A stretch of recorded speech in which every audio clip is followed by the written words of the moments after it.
Ada usul kita mau bahas tema tentang apa? Mungkin nanti bisa dibantu di kolom chat ya. Tema kita hari ini adalah ngopi pagi Jumat takwa dan berkah ya. Ngobrol pagi perkara iman dan ilmu, penyemangat ikhtiar di hari Jumat untuk menggapai ketakwaan dan keberkahan ya. Insyaallah. Sudah ada yang hadir dari Makassar, Masya Allah ya. Ahlan. Bu Santi dari Bali, Waalaikumsalam warahmatullahi wabarakatuh. Wah, PR-nya udah dikerjain belum Bu Santi? Saya kasih PR banyak nih kemarin waktu SCL. Ya, oke. Kita 1-2 menit lagi akan mulai sembari nunggu teman-teman yang lainnya. Nah, di hari Jumat ini tema kita karena hari Jumat maka berhubungan dengan ngecas rohani. Wah, ini kita ngecas rohani kita ya.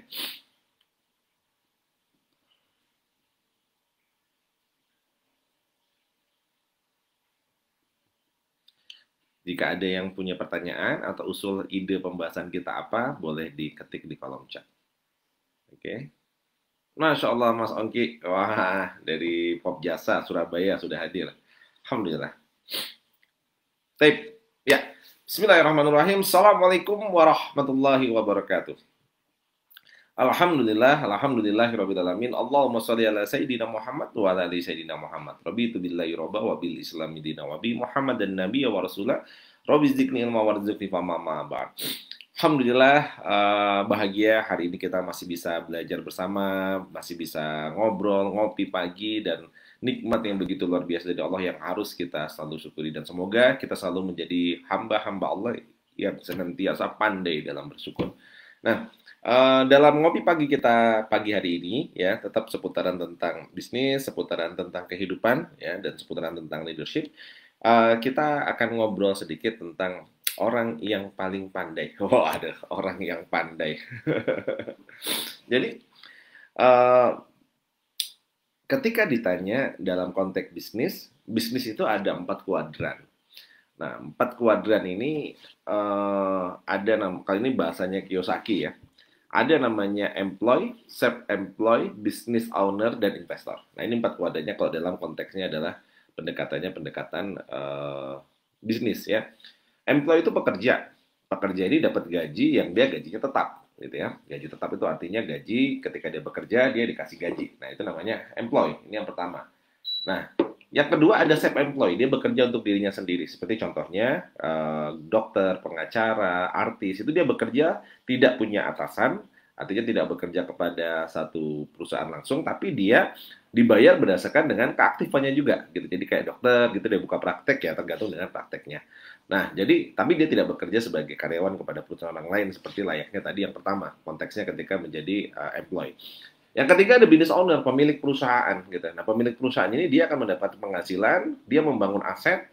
Suatu saat bisnisnya akan bisa menghasilkan passive income, tapi butuh proses waktu yang sangat panjang. Dan yang terakhir, yang keempat adalah investor. Dia dengan modal yang dia punya, dengan kapital yang dia punya, dia berinvestasi. Nah, dalam 4 ini, di dalam bisnis seringkali disebut bahwa yang cerdas itu adalah tipikal investor. Kenapa? Karena ya nggak perlu kerja, duitnya ngalir terus. Ya ini contohnya gitu ya. Kalau kita menggunakan neraca dunia gitu ya. Nah, sekarang saya mau membahas ternyata dalam konteksnya neraca akhirat, dalam konteksnya kita bicarakan ini hari Jumat ya, Jumat takwa, bagaimana kita juga menjadi manusia-manusia yang cerdas. Ya. Manusia-manusia yang cerdas itu siapa? Manusia-manusia yang cerdas itu adalah manusia yang dalam kehidupannya dia selalu mengingat akan mati. Dia mengingat akan mati itu artinya mempersiapkan untuk kehidupan setelah mati. Nah, itu manusia yang cerdas gitu ya. Jadi kita hidup di dunia ini, orang yang cerdas pasti tahu ngapain sih kita hidup di dunia. Oh, di dunia ini kita hanya sementara, di dunia ini kita hanya apa namanya singgah saja mencari bekal gitu. Nah, maka dalam 4 pendekatan tadi di dunia ini kita punya pilihan, bukan punya pilihan ya.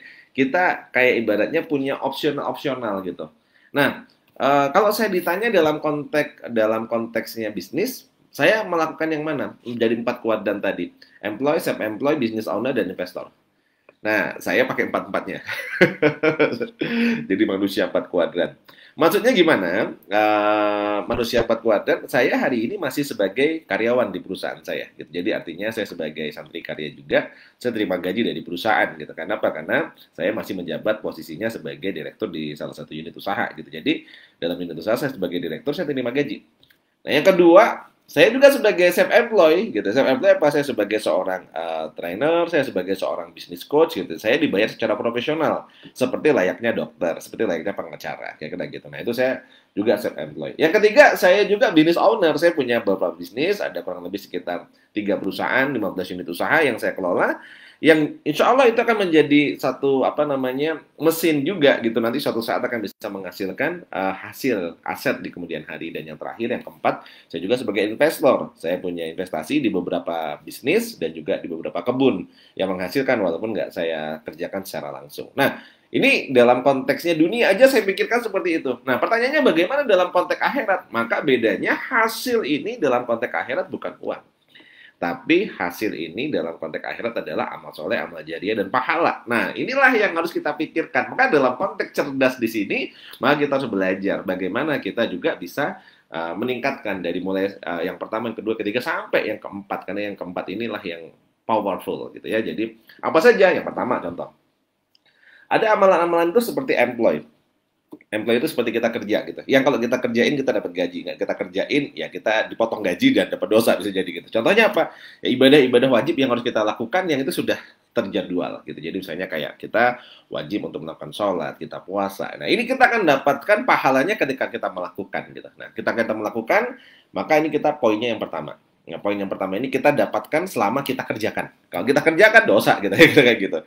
Nah, ini pendekatannya adalah selama kita masih hidup. Jadi kita akan dapatkan itu ketika kita masih hidup gitu. Nah, jadi dalam konteksnya kerangkanya adalah bekerja gitu ya tadi. Nah, kalau konteksnya ibadah, pahalanya pahala aktif gitu ya dalam konteksnya. Jadi aktif itu ketika kita masih lakukan, kita akan dapatkan kuadran kiri. Nah, tapi di sisi lain ternyata dalam konteks ibadah kita juga bisa ada apa namanya ibaratnya pahala yang pasif. Nah, pasif pahala. Wah, kan kalau di bisnis pasif income, nah kalau ini namanya pasif pahala.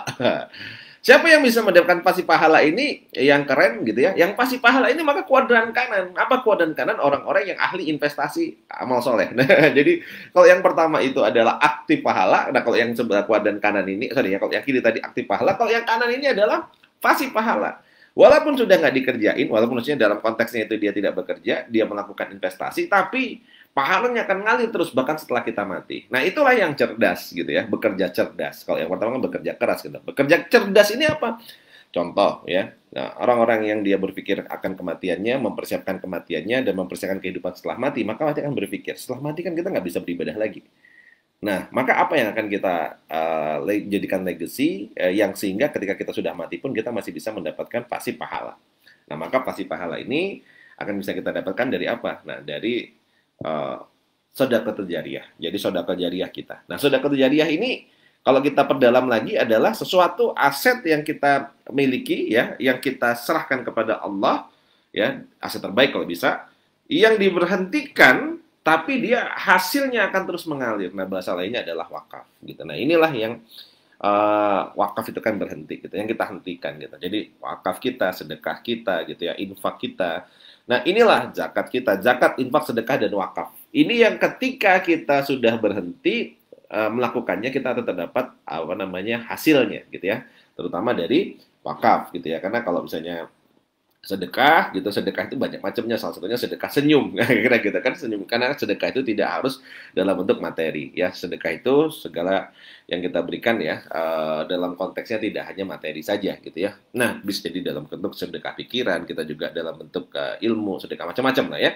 Tapi kalau seandainya infak itu dia materi, jadi secara finansial gitu ya, jadi kita atau barang gitu, jadi ini yang kita lakukan namanya infak. Dan juga yang ketiga ada yang namanya wakaf. Nah, kalau wakaf ini apa namanya, dia perbedaannya adalah dia seperti investasi tadi. Nah, inilah yang harus kita pikirkan dan kita siapkan untuk akhirat kita. Nah, jadi kalau kita seandainya sekarang sudah mulai berpikir untuk menjadi apa namanya orang-orang yang cerdas, maka apa yang kita lakukan? Maka kita berpikir investasi akhirat kita. Nah, maka apa yang kita lakukan? Nah, kalau kita paham betul tentang apa yang namanya fadilahnya wakaf ini, waduh saya rasa kayaknya kita pasti kerja itu akan sungguh-sungguh berpikir untuk bisa berwakaf gitu. Jadi bahkan bukan sisa dari hasil kerja, tapi kalau perlu bahkan kita bekerja itu untuk mengumpulkan harta untuk bisa berwakaf gitu. Jadi ini kalau orang yang paham gitu ya tentang bagaimana kita kayak tadi. Ada orang-orang yang berpikir gini, oh, saya kerja, setelah saya kerja nanti kalau saya sudah bekerja, saya punya gaji, saya pakai untuk kebutuhan hidup, sisanya dikit-dikit lah saya pakai untuk investasi, kayak kira gitu ya. Kalau ada sisa, kalau nggak ada sisa ya udah saya pakai untuk kehidupan aja dulu gitu. Nah itu logika yang pertama. Tapi ada logika yang kedua gini, ada orang yang benar-benar sungguh-sungguh bekerja gitu, dia kencangkan ikat pinggang sampai dia ada hasilnya dan hasilnya dia konsisten fokuskan sedikit demi sedikit dia untuk berinvestasi sehingga suatu saat dia akan menjadi orang yang sukses gitu. Kenapa? Karena hasil dari investasinya menghasilkan lebih besar. Misalnya, oh saya kerja punya penghasilan 5 juta, saya hidup dengan 2 juta aja deh, 3 juta saya kumpulkan, saya belikan aset gitu ya, saya belikan misalnya dari 3 juta sebulan, setahun kira-kira sudah terkumpul kurang lebih sekitar 36 juta. 36 juta saya belikan mobil, mobilnya akhirnya saya taruh di rental mobil untuk direntalkan. Nanti kerja lagi tahun berikutnya punya duit, belikan sapi, belikan kambing, belikan sawah, belikan apa. Someday ternyata hasil dari rentalnya, dari sapinya, dari kebunnya, dari apa ternyata menghasilkan lebih dari 5 juta gitu sudah sebulan. Ya udah, itu namanya passive income gitu. Nah, sama. Kalau kita mau cerdas bisa jadi kita bukan hanya berpikir wakaf itu adalah sisa gitu. Jadi kita bukan berpikir sedekah, infak dan wakaf ini zakat, infak, sedekah ini bukan sisa, tapi ini priority. Kita kerja semaksimal mungkin ya, ketika kita punya hasil seperti kita lebih ke investasi tadi ya. Jadi kita prioritaskan untuk kita bisa berwakaf gitu. Nah, jadi sebagian kita masukin, sebagian kita masukin, sebagian kita masukin terus saja. Nah, jadi itu menjadi satu ini. Bahkan ketika Rasulullah dulu menyampaikan tentang wakaf ini, sahabat Umar itu sampai dia mewakafkan tanahnya di Khaybar, itu tempat yang ibaratnya real estate yang sangat keren lah saat itu gitu ya. Itu diwakafkan gitu dengan sesuatu yang ibaratnya karena tahu betul apa yang disampaikan Rasulullah tentang fadilah dari wakaf ini. Nah, ini contoh sederhana yang teman-teman mungkin bisa ambil. Maka kita punya dua pilihan. Pilihan kita, apakah kita hanya menjadi dapat aktif pahala yang kita dapatkan ketika kita masih di dunia dan bisa beribadah, atau kita akan menjadi ya manusia-manusia yang cerdas, yang sudah mulai berpikir tentang kematian kita, dan kita sudah mempersiapkan tentang kematian dan juga kehidupan setelah mati tadi dengan mulai berpikir, iya ya, pahala kita ini masih sedikit, amal soleh kita masih sedikit, ya kita ini juga dosa masih banyak. Gitu kira-kira kalau ditimbang-timbang berat mana ya? Gimana ya caranya kalau seandainya kita sudah mati pun masih ada yang mentransfer terus amal soleh buat kita, pahala-pahala buat kita. Nah, salah satunya kalau kita lihat ada tiga. Yang pertama itu adalah sedekah jariyah, yang kedua adalah ilmu yang bermanfaat, yang ketiga doa anak yang soleh. Nah, tiga inilah kuncinya. Ya. Nah, ini yang pengen saya sharingkan bagaimana pada teman-teman untuk menjadi manusia-manusia yang cerdas tadi. Nah, jadi manusia yang cerdas tadi yang pertama adalah apa? Selalu mengingat akan kematiannya. Yang kedua, mempersiapkan kehidupan setelah mati. Nah, selalu ingat dengan kematian kita, maka apa yang kita lakukan? Maka kita bersiap dalam kehidupan kita. Mungkin kita berpikir bahwa bisa jadi ini adalah hari terakhir kita. Hari ini mungkin bisa jadi adalah hari terakhir Allah masih izinkan kita di muka bumi, maka lakukan yang terbaik.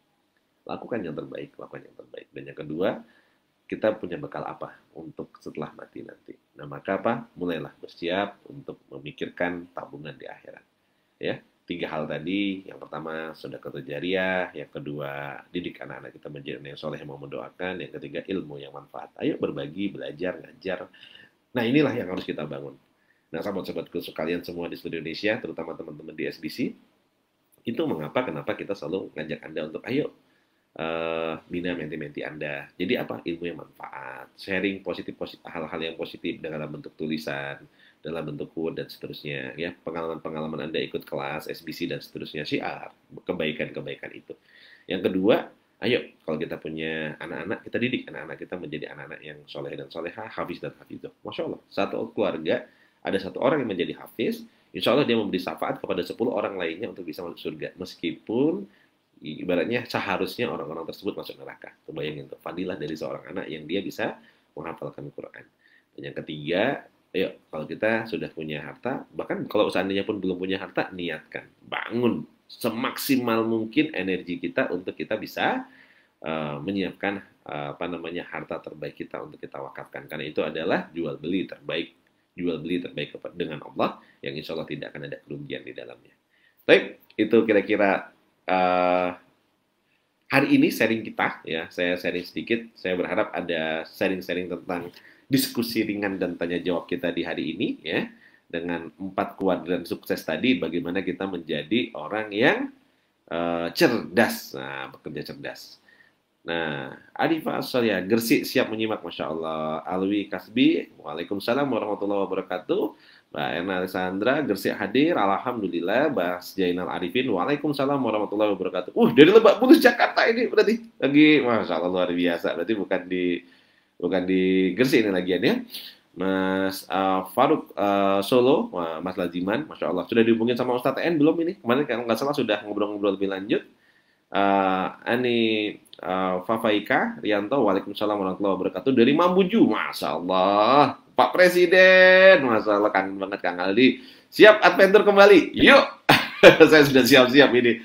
Insya Allah Senin saya sudah berangkat lagi keluar kota, Surabaya, Jogja, lanjut nanti ada ke Pekalongan, lanjut nanti Insya Allah Tegal dan Cibinong, lanjut ke Pontianak. Wah, dari Pontianak langsung lanjut Lampung, Lampung kita ke Makassar. Ayo, siapa yang mau ikut adventure? Pak Dede, Alhamdulillah hadir ya, Mas Nur Rahman dari Malang. Waduh, Kiai Bayu Ari Wibowo yang sudah praktek perusahaannya langsung bangun masjid. Kontraksi otaknya kemarin ikut acara sukses berkah camp ya, Masya Allah luar biasa ya amal solehnya. Kalau tadi saya cerita tentang apa namanya salah satu pengusaha yang cerdas, nah Mas Bayu Ari ini contoh pengusaha yang cerdas. Kemarin saya lihat apa yang dipelajari langsung dieksekusi, sudah buat ada kajian literan. Kemarin juga saya lihat buat acara Maulid Nabinya, Masya Allah sukses luar biasa ya teman-teman, semoga selalu istiqomah. Adi Prasetyo, Waalaikumsalam warahmatullahi wabarakatuh. Gempol, Masya Allah. Mbak Fuaida, Mbak Fufu, Waalaikumsalam. Ini DSB ini Mas Rudiana ya, kalau nggak salah dari Kediri, ya, Masya Allah. Tore Surabaya hadir, Masya Allah. Mbak Iin, Windy, izin menyimak belajar bareng ya. Mbak Isa Fitri, Makassar hadir, Masya Allah. Mbak Sofia Saleh. Nah, Alhamdulillah ya, ini tadi teman-teman. Sekarang silakan kalau ada yang mau bertanya, ada yang mau ngasih saran juga boleh ya, kita belajar bareng. Atau mau sharing juga boleh ya.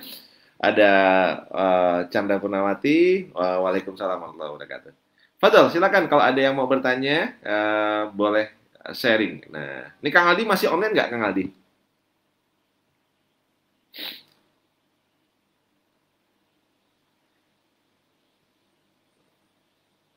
Oke, jadi ini menjadi sesuatu yang apa ya namanya menarik sebenarnya kalau kita paham gitu. Jadi saya sekarang beberapa waktu terakhir pulang dari apa namanya Lombok kemarin, salah satu yang sedang saya dalami lebih dalam lagi dan lebih intens lagi, salah satunya adalah dengan bagaimana kita bisa mengoptimalkan wakaf produktif gitu. Jadi perjalanan saya beberapa waktu terakhir, sebenarnya hampir 2 tahun terakhir ini, salah satu yang sering kali menjadi insight dan sering kali menjadi hal-hal yang menjadi bahan diskusi ringan dengan guru-guru saya, itu salah satunya adalah wakaf produktif. Potensinya gede banget. Di Indonesia ini wakaf produktif itu potensinya bisa sampai dengan 300 triliun gitu. Tapi baru teroptimalkan kurang lebih sekitar 600-an miliar. Jauh banget dari potensi yang ada gitu ya.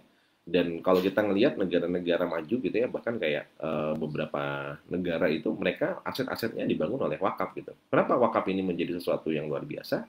Karena wakaf itu sudah benar-benar transaksi kita dengan Allah gitu. Sesuatu yang sudah diwakafkan itu sudah berhenti, udah nggak bisa diwariskan, udah nggak bisa dijual lagi, udah nggak bisa dipindah tangankan gitu ya. Kenapa? Karena sudah berhenti gitu. Nah, jadi dalam konteksnya ketika kita punya aset wakaf gitu, Anda bayangin kalau seandainya satu kampung berwakaf, misalnya wakafnya wakaf membangun sumur gitu ya. Nah, maka setelah ada sumur, sumur itu menjadi milik umat gitu, dan satu kampung itu bisa jadi nggak perlu lagi bingung tentang masalah air ya, karena sudah ada sumur gitu ya. Seperti contoh wakaf sumur Usman yang sampai hari ini masih ada gitu. Satu kampung wakaf untuk membangun misalnya PLTU, pembangkit listrik tenaga, terserah lah, tenaga uap, apa mulai tenaga air, tenaga apa gitu. Itu bisa jadi satu kampung itu nanti bisa bebas dari kita harus mikirin tentang bayar listrik gitu ya. Satu kampung wakaf misalnya membangun kebun, kebunnya diproduktifkan, hasilnya nanti dibagikan. Hasil pembagiannya tadi itu bisa dipakai untuk misalnya pendidikan. Itu bisa punya pendidikan gratis gitu. Dan saya nggak kebayang kalau umat Islam itu bersatu, kita bisa berwakaf, misalnya kita kumpulkan wakaf untuk bisa beli rumah sakit, kasih layanan rumah sakit gratis. Kita kayaknya nggak perlu BPJS gitu.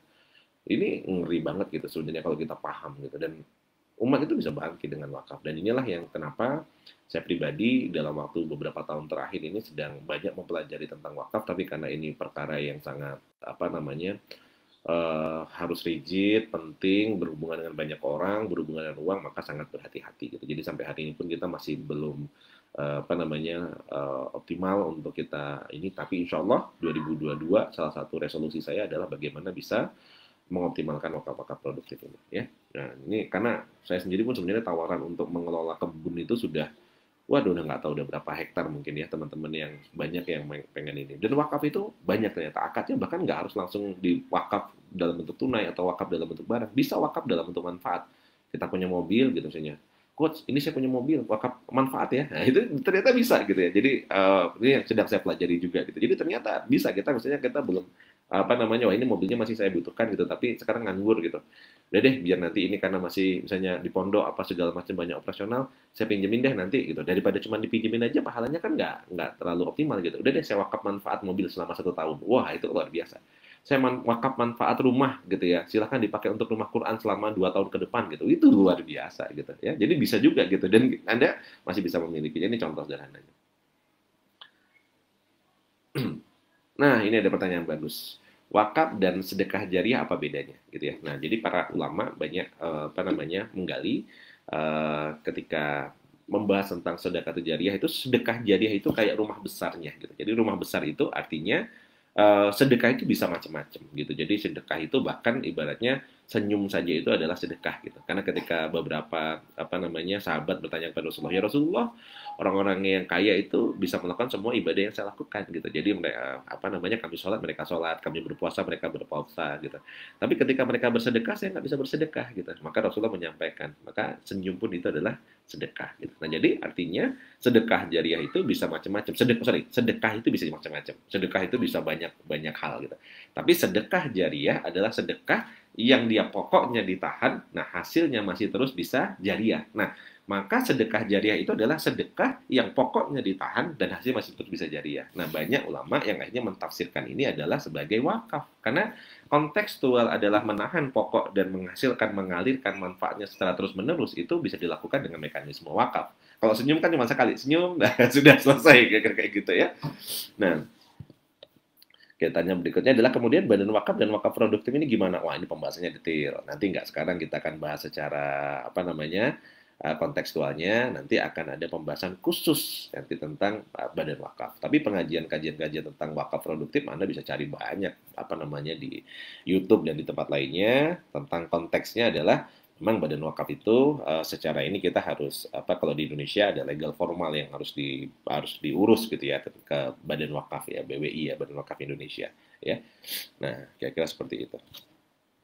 Tapi kira-kira teman-teman ada lagi yang mau ditanyakan tidak? Kalau sudah tidak ada, 5 menit lagi berarti ini sudah waktunya kita berakhir dan teman-teman harus mulai menyiapkan aktivitas hari ini di hari Jumat yang semoga penuh dengan keberkahan ya.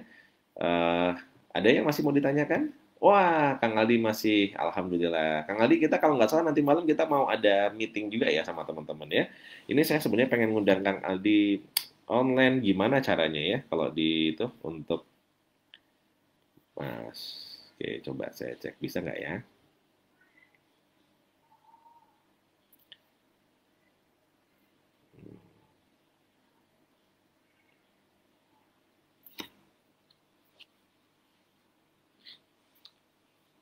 Saya kok lupa.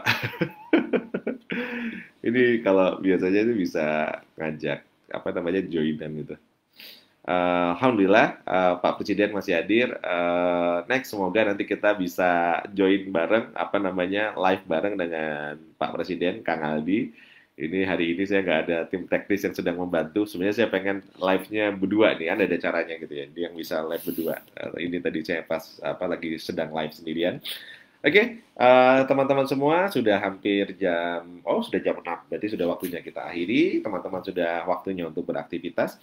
Alhamdulillah di hari Jumat ini, jangan lupa ya kalau tadi sudah tahajud, tadi sudah sholat subuh berjamaah gitu ya, tadi juga mungkin sudah ngaji ya. Saya sengaja memang mulai jam setengah 6 agar ada waktu untuk teman-teman ngaji dulu, ada tilawah, ada mungkin dengan keluarga, maka setengah 6 baru saya mulai sampai jam 6.